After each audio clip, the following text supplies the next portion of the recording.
الحمد لله الذي أنعمنا على الإسلام. الصلاة والسلام على رسول الله وعلى آله وصحبه ومن والاه. أما بعد، قال الله تعالى في كتابه الكريم: وبشر الذين آمنوا وعملوا الصالحات أن لهم جنات تجري من تحتها الأنهار. وقال أيضا: الذين آمنوا وتطمئن قلوبهم بذكر الله ألا بذكر الله تطمئن القلوب.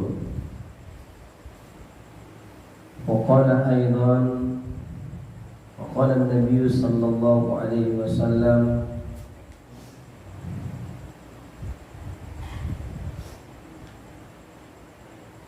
لا يؤمن أحدكم حتى هواه طبعا بما جئت به. وقال أيضا النبي صلى الله عليه وسلم: من يرد الله به خيرا يفكر في الدين. أو كما قال النبي صلى الله عليه وسلم: أما بعد. Alhamdulillah, puji syukur kita panjatkan kehadirat Allah Subhanahu wa Ta'ala yang telah menganugerahkan kepada kita semuanya berbagai macam nikmat-Nya. Nikmat yang tiada dapat kita hitung, yang dengannya kita bisa hidup di atas muka bumi Allah Subhanahu wa Ta'ala ini. Dan kita bersyukur kepada Allah Subhanahu wa Ta'ala bahwa Allah menempatkan kita di majelis ilmu, majelis zikir, majelis ta'lim, di mana ini adalah seumpama air hujan yang memberikan kehidupan kepada bumi sehingga tumbuh-tumbuhan, hewan merasa bahagia dengannya. Demikian juga hati kita dengan berada di majelis ilmu ini, hati-hati kita kembali dihidupkan oleh Allah Subhanahu wa Ta'ala. Kita berdoa kepada Allah semoga kita senantiasa diistiqomahkan di atas jalan kebaikan yang sekarang ini kita jalani sampai akhir hayat kita. Amin. Salawat dan salam kepada baginda Rasulullah Sallallahu Alaihi Wasallam. Tiada henti-hentinya kita sampaikan Allahumma sholli ala sayyidina Muhammad wa ala ali sayyidina Muhammad. Pada malam hari ini kita akan membahas kitab Al-Hikam yang kita padukan dengan kitab Muqashafatul Qulub. Kita kirimkan Fatihah kepada kedua ulama kita ila hadratin Nabi Muhammadin Mustafa Rasulullah sallallahu alaihi wasallam, wa khususan ila Syekh Ahmad bin Athaillah As-Sakandari wa Hujjatul Islam Syekh Al-Ghazali. Syaulillahi wa lakum al-Fatihah. A'udzu billahi minasy syaithanir rajim. Bismillahir rahmanir rahim. Alhamdulillahi rabbil alamin. Ar-Rahmanir rahim. Maliki yaumiddin. Iyyaka na'budu wa iyyaka nasta'in. اهدنا الصراط المستقيم صراط الذين أنعمت عليهم غير المغضوب عليهم ولا الضالين.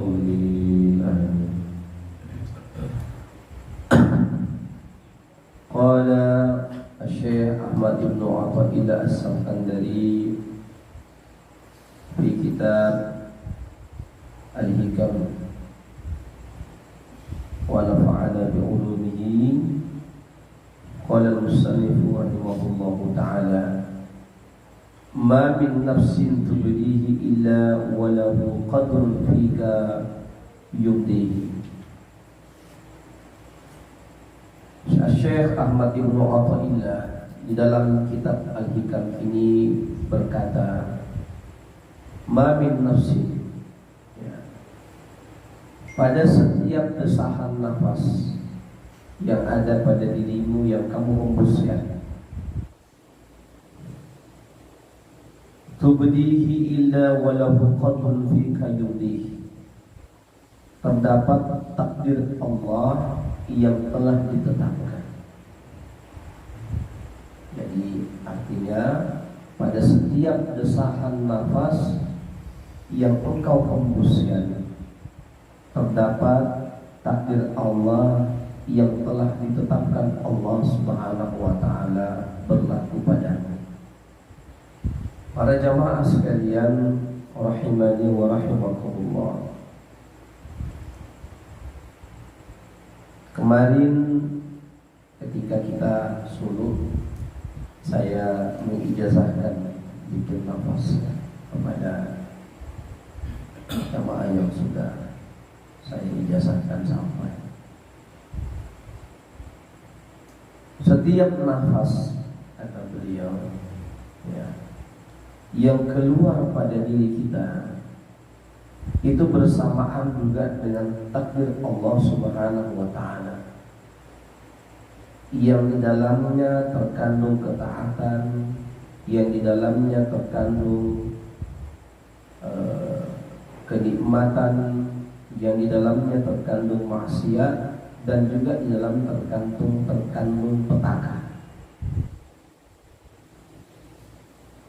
Maka nafas ini harus kita perhatikan dengan baik, karena dengan adanya nafas yang pada diri kita menandakan hidupnya kita. Artinya nafas ini sangat mahal. Ya, keluar masuk keluar pada diri kita. Mahalnya itu adalah ini pertanda kita haya, kita hidup. Tetapi di dalam nafas yang ada pada diri kita ini terkandung takdir Allah yang kelak berlaku dari setiap tarikan nafas kita.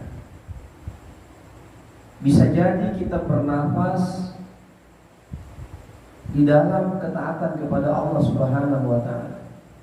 Seperti sekarang ini kita bernafas di ruangan ini di dalam rahmat Allah. Kita berzikir, kita ratiban, ya, kita melakukan amal soleh silaturahim, berdiskusi, berbincang-bincang, bersenggau-gurau yang baik-baik dengan saudara-saudara kita. Terkandung di dalamnya takdir yang baik pada diri kita. Tapi terkadang di lain waktu nafas kita ini berada di dalam kemaksiatan. Nafas kita berada di dalam keburukan. Maka itu adalah salah seorang sufi mengatakan, bagaimana bisa aku tidak memanfaatkan waktu di atas dunia ini, nafas yang diberikan Allah, sementara setiap saat Allah melihat apa yang aku perbuat. Allah mengawasi setiap gerak-gerikku. Jadi orang yang menuju jalan kepada Allah Subhanahu wa ta'ala, nafas yang keluar masuk pada dirinya ini adalah sesuatu yang sangat penting untuk dia perhatikan dan sangat penting untuk dia manfaatkan. Karena ada saat nafas itu berhenti berhembus. Idza jaa ajaluhum fala yastakhiruna sa'atan wa la yastaqdimun. Ada saat di mana nafas tidak lagi berhembus, tidak bisa kamu majukan dan tidak bisa kamu mundurkan. La illallah. Itu tarikannya la ilaha illallah.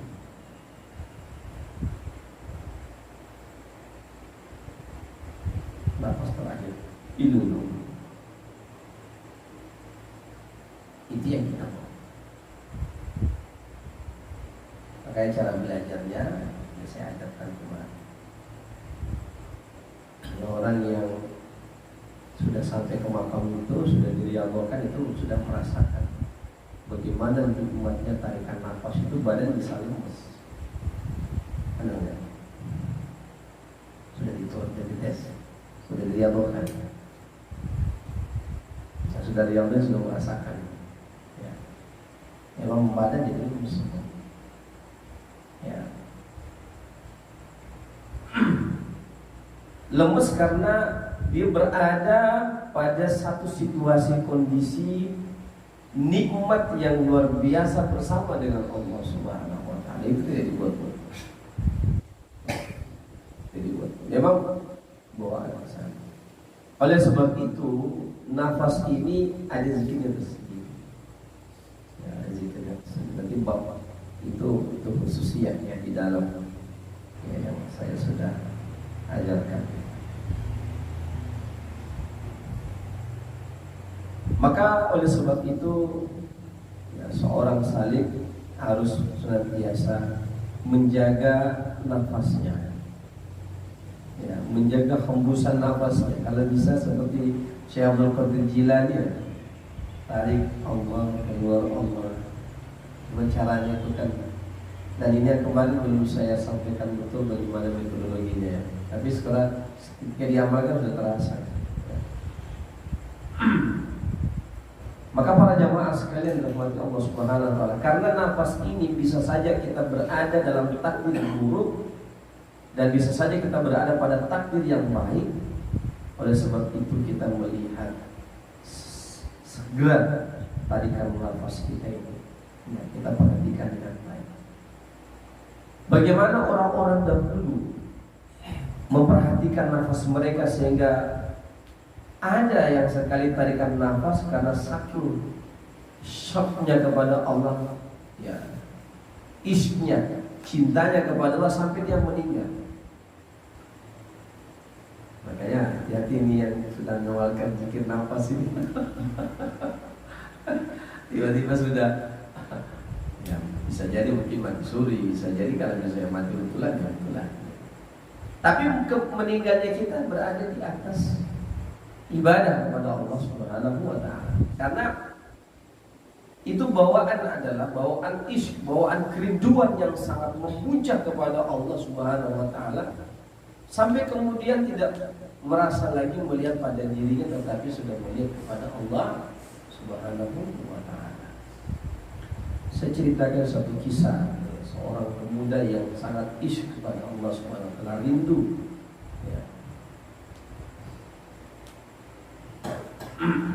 Dalam kitab Mukasyafatul Qulub ceritakan. Izin ya, saya ceritakan kisahnya, boleh ya?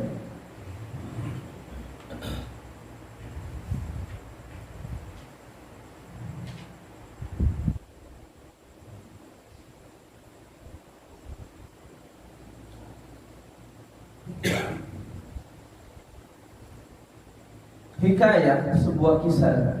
Ya, dalam kisah ini diceritakan Murru Isa bin Maryam alaihissalam, lewat Nabiullah Isa alaihissalam, Bishabi yaski bustana, pada seorang pemuda yang sedang menyiram kebun. Faqala syab, berkata pemuda itu Isa kepada Isa alaihissalam, Surabbuka ayarzuqni min mahabbatihi misqalat dzarratin. Tolong berdoa kepada Allah, mintakan kepada Allah supaya saya diberikan mahabbah kepada Allah sebesar biji zarrah. Sebesar biji zarrah, sebesar biji atom. Dia tak minta sebesar gunung. Dia hanya minta kepada Nabi Isa sebesar biji zarrah.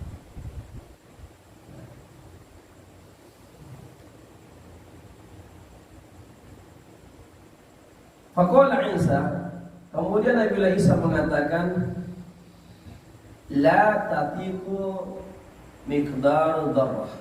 Kamu tidak akan bisa memikul mahabbah kepada Allah itu sebesar biji zarah. Kamu tidak mampu mikulnya. Kamu tidak mampu mikul mahabbah kepada Allah itu sebesar biji zarah, sebesar biji atom. Biji atom itu tidak bisa ditengok dengan mata telanjang.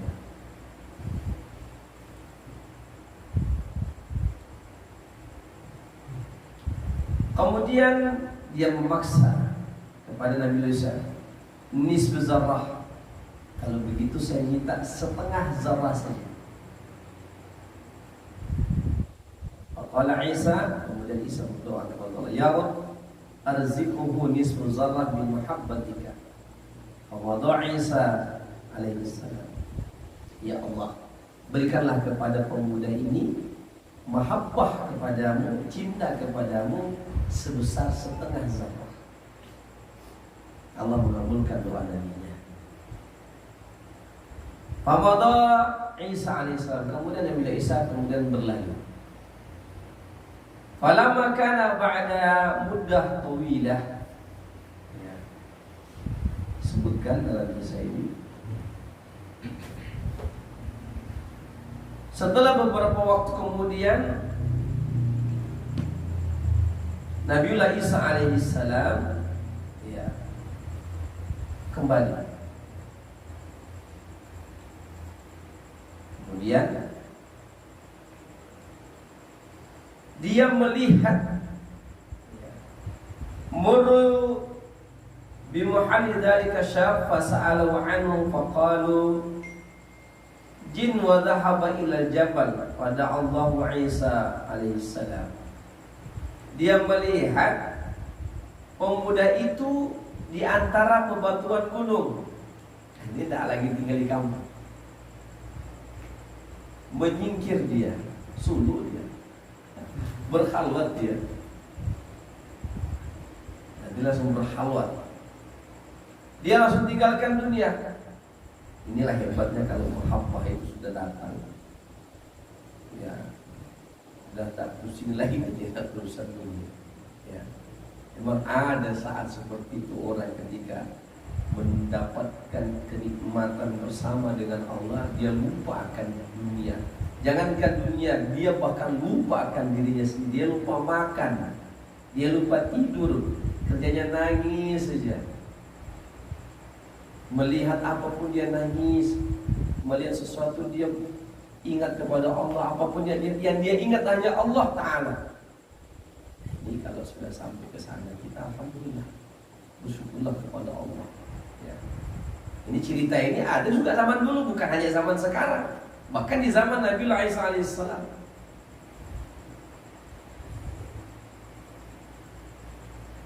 Kemudian berdirilah di atas batu paling besar sambil membelalakkan matanya ke langit. Faqalu faqadallahu Isa an yarju iyyahu wa ra'uhu bainal jabal wa wajadu fa. Inilah dua. Maaf ya, harus menggunakan 4 mata ya. Bagus. Qaiman ala sokhratin, dia melihat pemuda itu berdiri di atas batu yang agak besar. Di situ dia tempat beribadah. Di batu itu dia sholat, zikir, sholat, zikir, sholat, zikir, doa, sholat, zikir, doa. Tak ada lagi yang mau dia lakukan kecuali hanya karena sudah masuk itu sebesar biji atom itu, setengahnya sudah lupa dengan itu. Ya, makanya ada istilahnya, orang yang memang sudah sampai pada fana fillah, bahkan tidak lagi melihat dirinya, dia hanya melihat Allah. Allah, ya.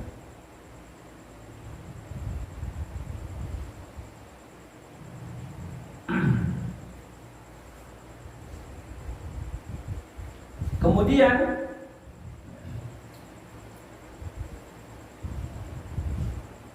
fasallim alaihi Isa alaihissalam. Nabi Isa alaihissalam memberi salam kepada pemuda itu. Falam yuraddu alaihi faqala ana Isa. Radhiyallahu ta'ala ila Isa kaifa yasma'u kalamul adimaini mimman kana fi qalbihi miqdaru nisfu dzarrah. Masyaallah. Man mahabbati huwa azati wa jalali law qata'athu bil munshar lamma 'alima bidzalika. Kata beliau,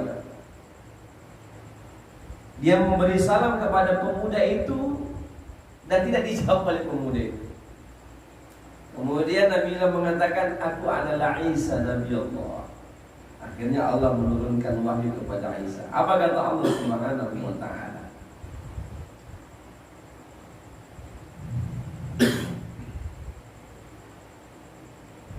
Kaifa yasau kalamu al-adimaini? Bagaimana bisa mungkin ia mendengarkan pembicaraan manusia?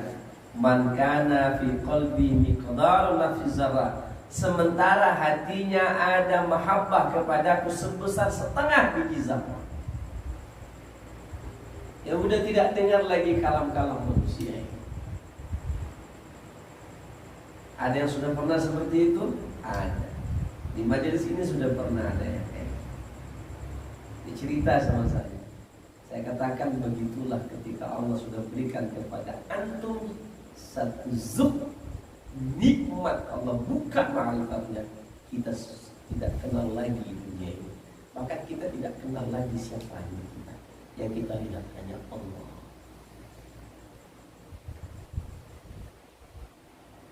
Ini bukan hanya zaman sekarang. Zaman dulu sudah ada. Nama Nabi Isa. Ada seorang sahabat bilang, nanti kalau kau mau potong kaki saya, tunggu saya sholat. Amputasi. Kata dokter harus minum tua. Dia bilang, selama saya hidup saya tidak pernah menyentuh barang itu, apatah lagi sekarang ini. Jadi gimana caranya? Sahabat Nabi itu mengatakan, saya kemana bersama sholat. Tunggu saya sholat. Potong kaki saya. Allah. Sudah dia lihat musuh orang ini dipotong kakinya sementara dia sholat. Dan dia tidak rasa apa. Sudah sampai di sana, nyamuk aja kita sudah kelimpungan.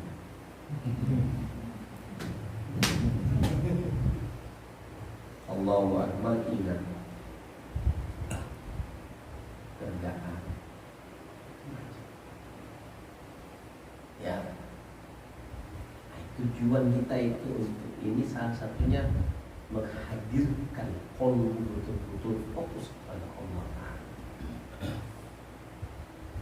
Makanya diajarkan dalam zikir itu ada zikir sirri. Orang kalau sudah sampai pada makam zikir sirri, dia betul-betul sirri, nggak ada yang bisa lihat dia. Dan itu sudah banyak membuktikan. Sebanyak orang di masjid ketika masuk sirri, udah dengan Allah Ta'ala, orang tidak lihat. Jangankan dia motornya, mobilnya, nggak orang itu nampak. Itu karomah. Jadi jangan kalian anggap main-main ini ilmu zikir. Raja Haji fisabilillah berperang, ya tidak nampak tentara sama mereka. Tentara Belanda. Zikir. Jenderal Sudirman. Orang mungkin menganggap tidak. Ada banyak. Sampai zaman akhir, siapa yang mau menempuhnya, Allah pasti kasih. Tapi bukan itu sebagai tujuan. Tujuannya adalah untuk menggapai ridho Allah. Bagaimana caranya? Riyadhah dilatih, diyakini, dan terus menerus sampai kapan? Wal inabah wal istiqamah ala syariatil dharra'i wa tariqatil bayadha. Istiqamah menempuh jalan syariat dan tariqah yang suci. Itu artinya. Ya. Kalau nanti pas Suroto ditugaskan kemana pas perang, Bismillahirrahmanirrahim. Allah. Hilang bapak. Tidak nampak ya Pak. Iya.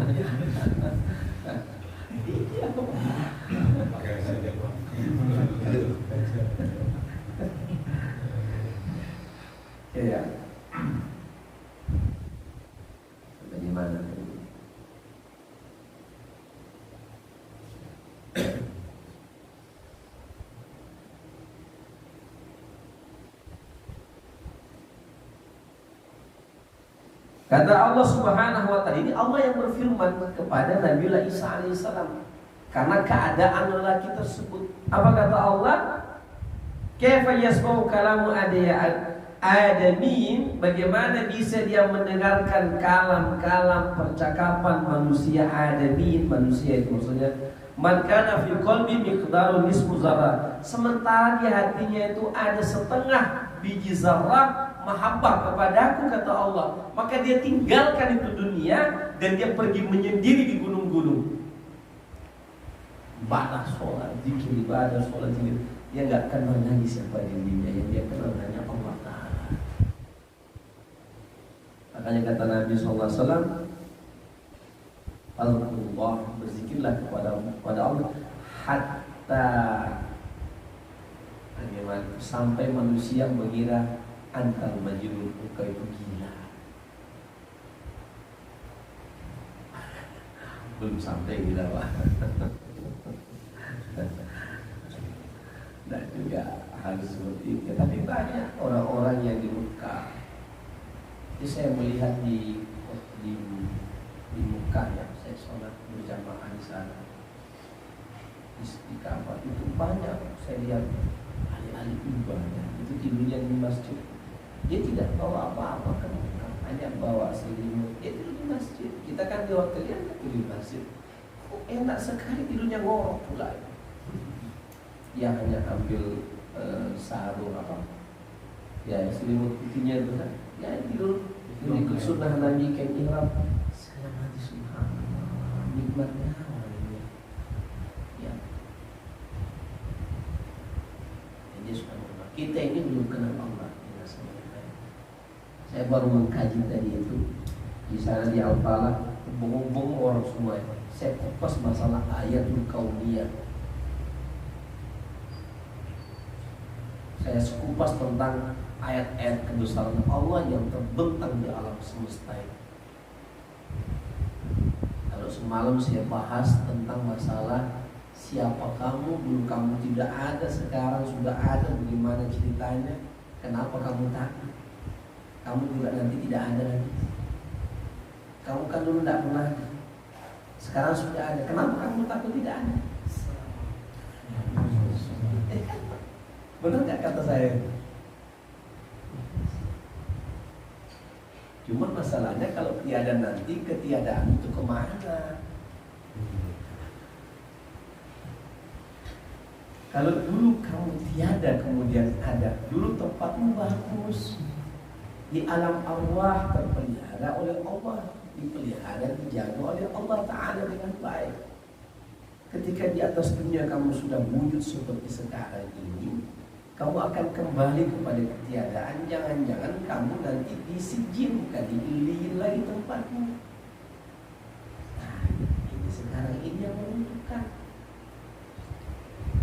Bukan ketika orang meninggal selesai urusannya, tidak. Makanya dikubur supaya ada tanda nanti kamu bangkitnya di situ juga, munculnya di situ juga. Begitu. Jadi kalau orang yang mati kebakar tinggal debu, tidak. Kata Allah, dulu kamu tidak ada, sekarang kamu sudah ada. Yang tidak ada aku bisa adakan, apalagi yang sudah pernah ada. Paling mudah aku adakan, kata Allah. Ini aku pula bikin takut di atas dunia ini. Kerjaan, rezeki, tidak usah takut. Dulu kita mana takut, kan kita belum ada. Masih kecil kita takut nggak? Nggak ada rasa takut kita waktu masih kecil. Ada kita takut waktu masih kecil? Nggak ada. Takut kita ketika sudah dikasih akal oleh Allah, baru kita takut. Makanya kasih takut anak kita. Ih, ada hantu di sana. Jangan, tidak boleh. Itu membuat iman mereka rusak. Karena tidak ada rasa takut bagi kita itu pada saat kita kecil kepada makhluk. Yang ada takutnya kepada Allah. Perkenalkan anak kita kepada Allah Ta'ala. Jangan kasih takut sama setan. Kita ini korban dipertakuti masih kecil dulu. Makanya saya bawa ke hutan, ada yang mau kabur. Saya mau mengembalikan fitrah. Fitrah kamu tidak takut kecuali hanya takut kepada Allah. Tapi kamu dipertakut-takutkan dengan setan, dengan miskin, tidak. Asyaitanu ya'idukumul faqra wa ya'murukum bil fahsya. Setan itu yang membuat kamu takut. Nanti kamu miskin, nanti kamu tidak punya uang, nanti kamu tidak punya harta, nanti kamu tidak makan. Jangan itu setan punya pula semua itu. Emangnya dia ciptakan alam semesta ini itu setan? Yang kita pentingkan sekarang ini, wa ma khalaqtul jinna wal insa illa liya'budun. Manusia, aku cipta kamu untuk beribadah kepada, dan aku akan balas apa yang kamu buat. Di dunia ini tidak cukup, nanti di akhirat. Tapi di dunia aku akan fasilitasi kamu dengan apa saja yang kamu butuhkan, bukan keinginan nafsumu yang kamu turunkan.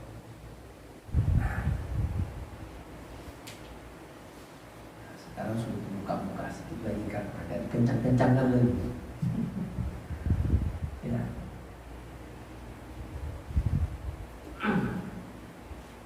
Saya ceritakan tadi, ada tadi Bang siapa? Bang Mas Jajak Pak. Anggap kepala.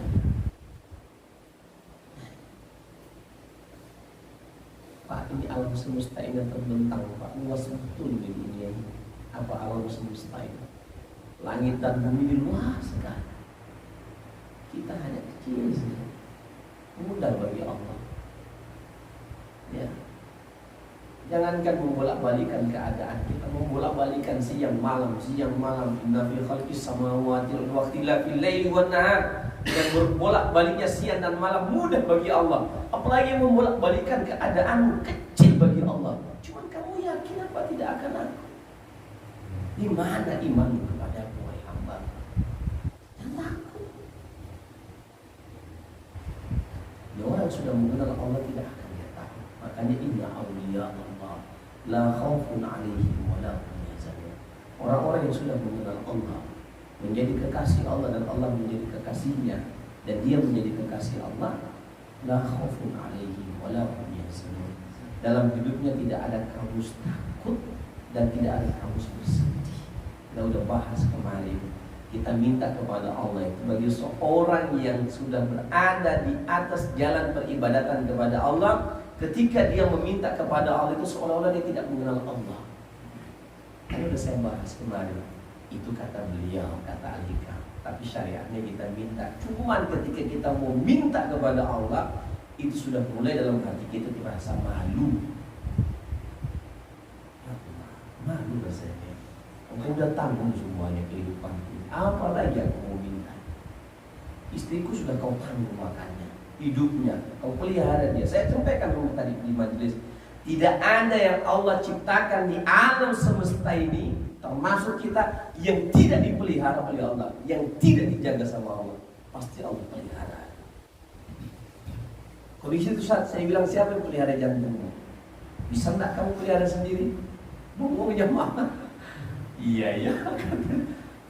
Kalau Allah lepaskan tanggung jawab kepada kita, kita tidak bisa. Maka Allah yang memelihara kita semenjak kita lahir jadi manusia sampai sekarang ini, Allah pelihara kita. Itu disebut karena Rabbayani Shaghira. Seperti mana aku dulu dipelihara masih kecil, maka Allah zat yang maha memelihara, apatah lagi. Pasti Allah paling sempurna dalam memelihara hamba-hambanya, terutama hamba-hambanya yang taat kepada Allah Ta'ala. Jangan lagi kita sanksi.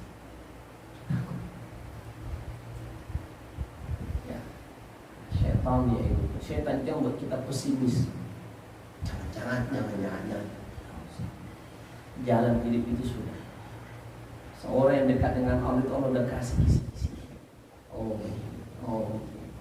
Yang udah kita bahas itu kemarin. Bagaimana itu yang namanya dengan al-khatratul rabbani, bisikan-bisikan dari Rabb dalam hati kita, sehingga jalan-jalan yang tadinya sempit Allah mudahkan bagi kita. Dan itu seringkali saya sendiri seringkali gunakan untuk keyakinan seperti itu. Nah, yang susah-susah, ya, mudah ya.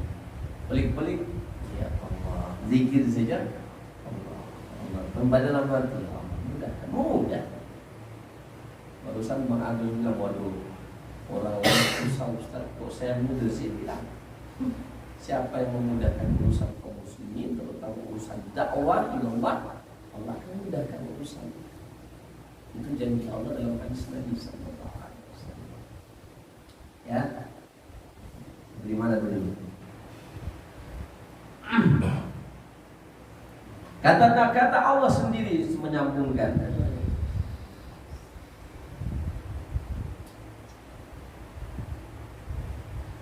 Bahkan Allah sendiri berfirman kepada Nabi Isa alaihissalam, "Lau qata'athu," andaikan engkau memenggal lehernya, bil munsyari lama alama bidzalika. Ya. Andaikan kamu pula memotong memenggal lehernya, ya, dia tidak akan merasakan hal itu. Mohon maaf, ada kisah pemenggalan kepala Ibnu Arabi.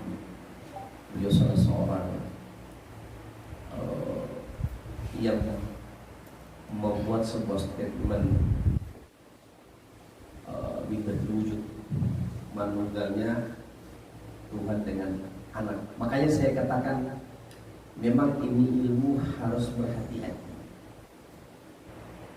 Kalau tidak ada landasan dalil dan syariat yang kuat, bisa saja orang terjerumus ke sana. Ya, bisa saja.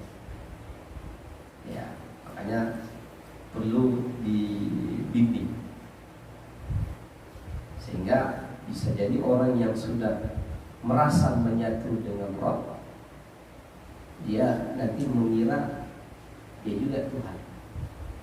Makanya saya pertegas, ada yang namanya Khalik, ada yang namanya makhluk.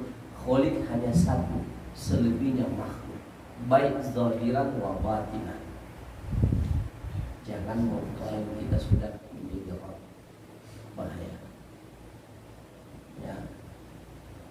Sekalipun ilmunya seperti Al-Mahfum Syekh Siti Jenar misalnya, yang mengikuti juga pemahaman itu, bisa masuk dalam tanah, bisa menghilang-hilang, bisa apa. Tidak, kita tetap makhluk. Ya, tidak ada istilah menunggangi kaum lupus. Tidak ada istilah wahdatul wujud. Makanya ini perlu hati-hati, jangan terlalu jauh mendalami sesuatu tanpa ada arahan dari guru. Ya, mau pemahaman ini bisa saja. Karena kalau sampai di sana itu biasa, saya sudah pernah mengutarakan satu kata itu, saya hanya kasih isyarat, saya katakan bahwa ketika saya katakan bahwa manusia ini dengan Tuhan itu sangat dekat. Manusia dengan Allah itu sangat dekat. Dalilnya jelas.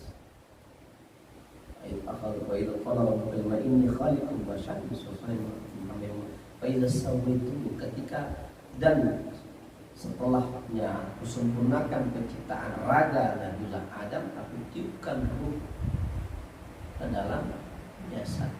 Ini disebut dengan inna lillahi wa inna ilaihi raji'un. Yang kembali kepada Allah itu yang datang dari Allah, dan itu yang kembali kepada Allah.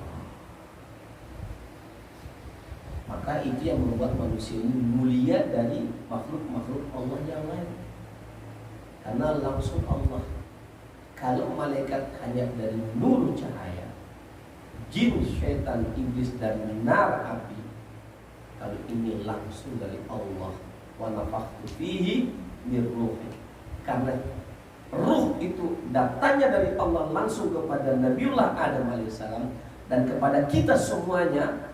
Maka ketika ada yang bertanya kepada Nabi, wa yas'alunaka 'anil ruh, ketika mereka bertanya kepadamu tentang ruh ya Muhammad, katakan kepada mereka, yas'alunaka 'anil ruh qul ruhu min amri rabbi. Urusan ruh itu adalah urusan, karena dia datang dari sesuatu yang sifatnya tidak bisa diketahui selain hanya Allah Ta'ala saja. Tapi inilah spesialisasi kita. Ada yang lihat ruhnya di sini, bentuknya kayak tidak ada, tapi kita merasa kita ada. Sampai kapan? Sampai kita menghadap Allah dan dia tetap ada yang namanya khaliq, ada yang namanya makhluk. Ya, tidak akan Allah itu masuk ke dalam tubuh kita. Jadilah kita seperti manusia kita. Nah, makanya kajian oleh ulama sufi mengatakan terpancarnya cahaya Allah ke dalam kalbu orang-orang yang beriman, bukan masuknya Allah ke dalam diri. Tidak ada yang kayak begitu. Jangan salah arti. Ya. Yasrah sadrahu, Allah lapangkan hatinya, menerima keyakinan kepada Allah, mengenal Allah lebih jauh, sehingga kadang-kadang dia sudah lupa makan. Maksudnya lupa diri itu adalah dia lupa makan sudah, asik dia zikir. Kenyang Pak. Apakah ada kayak gitu Siti Maryam, Ashabul Kahfi? Siapa lagi? Masyitah. Masyitah itu masuk ke dalam apa namanya? Ke dalam, tidak ada dia rasa, tidak, langsung enak aja dia meninggal. Orang yang mati syahid Allah tidak kasih rasa sakit ketika meninggal, kecuali hanya seperti gigitan semut. Tidak ada dikasih sakit sakaratul maut. Itu salah satu kelebihan Pak Walia kalau mau berjihad misalnya kan. Jadi orang yang jihad fisabilillah, orang yang syahid di jalan Allah, itu tidak merasakan sakaratul maut kata Nabi, kecuali seperti gigitan semut. Itu aja sakitnya. Tapi orang yang mati sangit,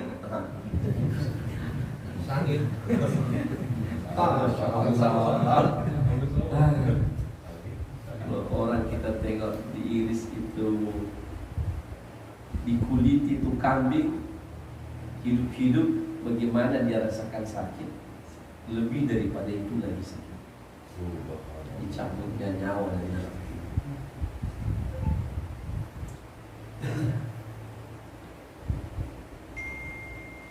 Jadi orang yang memang betul-betul sudah dekat dengan Allah Subhanahu wa ta'ala, makanya kata Imam Ali bin Abi Thalib, tunggu saya sholat baru kau cabut panah.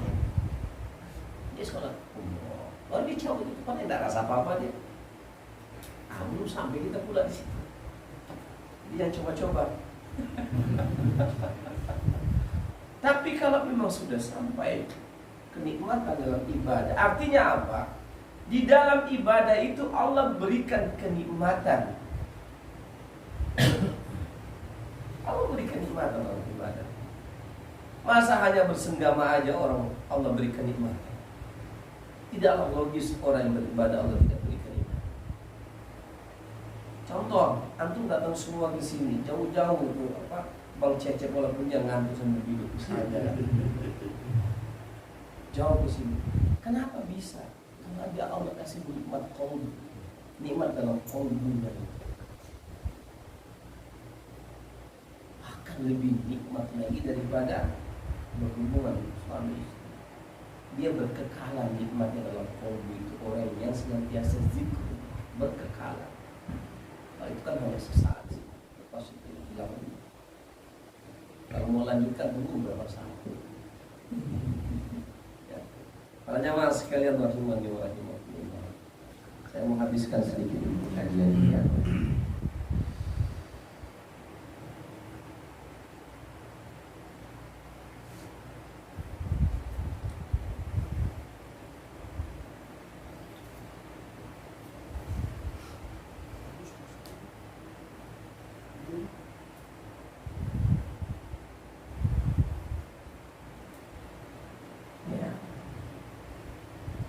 Para jamaah sekalian dari Allah Subhanahu wa ta'ala, saya pikir sudah cukup ya.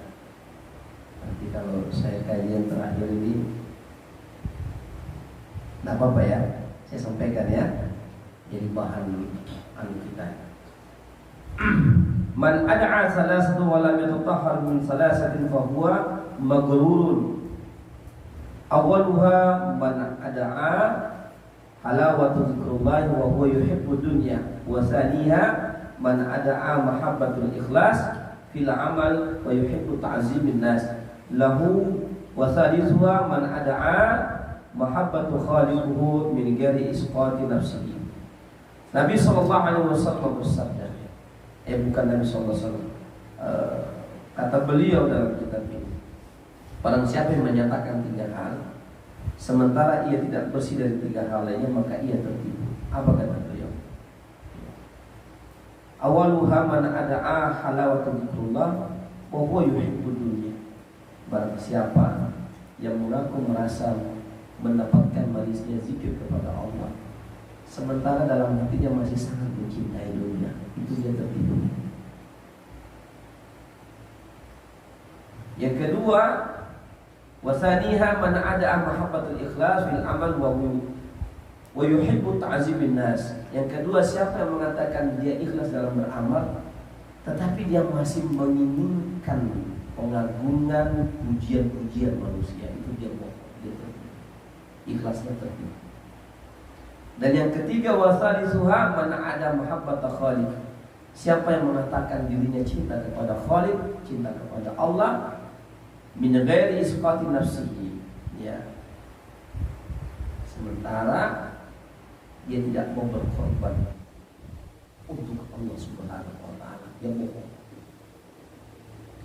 Dia bohong. 3 ini bawa oleh Allah.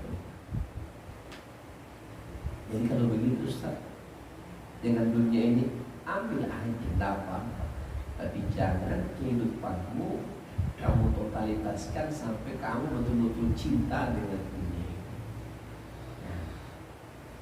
Memang Pak, jujur aja lah, saya aja begitu.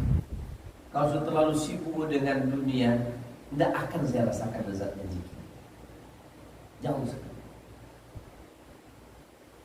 Makanya itu dulu kita menjalankan kita untuk khalwah, untuk suluk, supaya kita memang betul-betul merasakan sedikitnya masuk betul-betul nikmat zikir. Namun terlalu banyak memikirkan urusan dunia, ya itu kita merasakan enaknya zikir, manisnya zikir kita payah. Saya tidak mengatakan kalian, saya sendiri. Ya, makanya kalau sudah mulai terlalu sibuk saya dengan urusan dunia itu, ya harus kita sempatkan waktu-waktu yang enak untuk duduk atau zikir, menyambungkan kembali. Karena takut seperti kita ibaratnya begini, ibarat pelita ya. Pelita itu kalau sudah mulai lampu semprongnya dulu kan semprongnya, lampu semprong kan, kalau sudah mulai anginnya sudah mulai kurang, itu dipompa lagi, baru dia nyala. Nah, itu tuh hati itu. Ya, pada saya. Semua kita begitu tuh nasibnya. Belum ada yang seperti Nabi. Nabi itu memang kelasnya. Kita ini turun naik. Saya sering kali katakan, majelis ini bukan hanya kalian yang memerlukan, saya pun sendiri memerlukan majelis. Kenapa? Kita di tengah-tengah zaman, di tengah-tengah kehidupan yang tidak mengantarkan diri kita untuk taat kepada Allah semaksimal mungkin. Kalau saya masih mending di pesantren, Pak. Hari-hari diingatkan sholat, diingatkan belajar. Saya sejak masih merasa belum kuat lingkungan itu untuk menstabilkan iman dan amal. Itu sudah 1 kali 24 jam, Pak. Belajar, zikir, ibadah, ngaji, sama anak-anak ngaji. Dengan antum semua, apalagi antum yang di luar. Ya. Oh, di Mekah enak, semua orang pakai jubah. Iya kan? Otomatis. Enak. Makanya kita itu disuruh naik haji, disuruh umroh. Di antara maksud itu supaya kita belajar di sana kehidupan orang-orang soleh, orang-orang yang memang taat di sana. Orang yang jualan, Allahu Akbar itu tuh kedainya, salat semua ke masjid. Tuh mantap.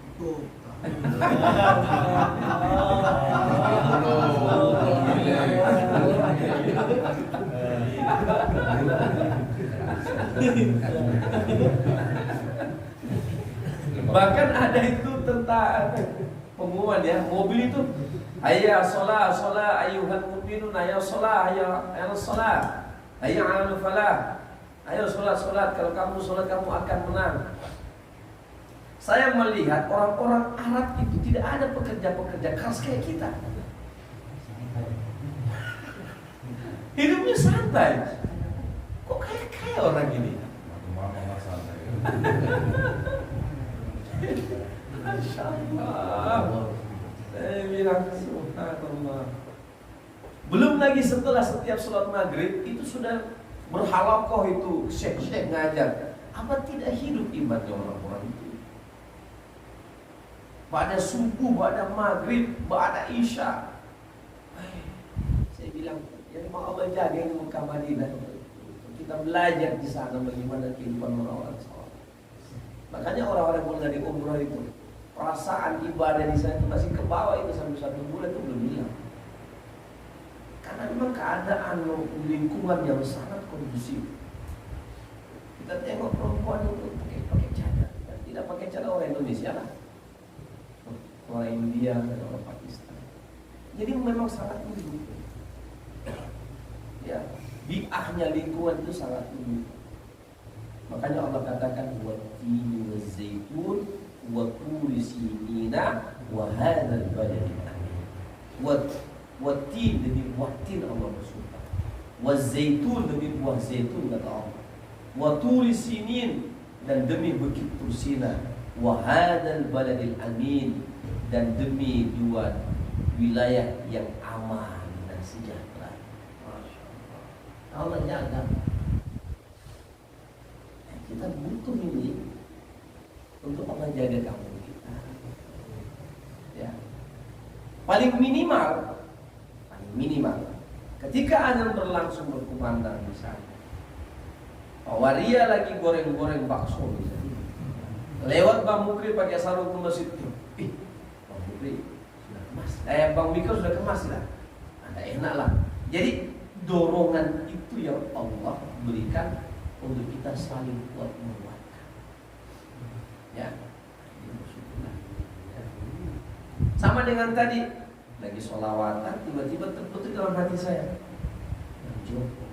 Tiba-tiba pulang bangun. Masya Allah, doanya ini Allah kabulkan. Ya. Jadi kita sangat saling menguatkan karena kita berada di zaman yang memang akhir zaman. Ya. Mudah-mudahan Allah ridhoi ya majelis kita ini, ya sampai saat ini kita masih bertahan, masih terus bersama. Semoga Allah istiqomahkan kita. Demikian dulu ya sebagai kesimpulan dalam pengkajian kita dalam kitab Al-Hikam adalah ya, setiap nafas itu perhatikan baik-baik kamu berada di mana. Karena nafas ini adalah sesuatu yang sangat penting. Jadi saat tiba-tiba nafasmu berhenti, kamu langsung innalillah. Ya, tidak begitu. Ya. Demikian kita tutup dengan doa kifaratul majelis. Wassalamualaikum warahmatullahi wabarakatuh.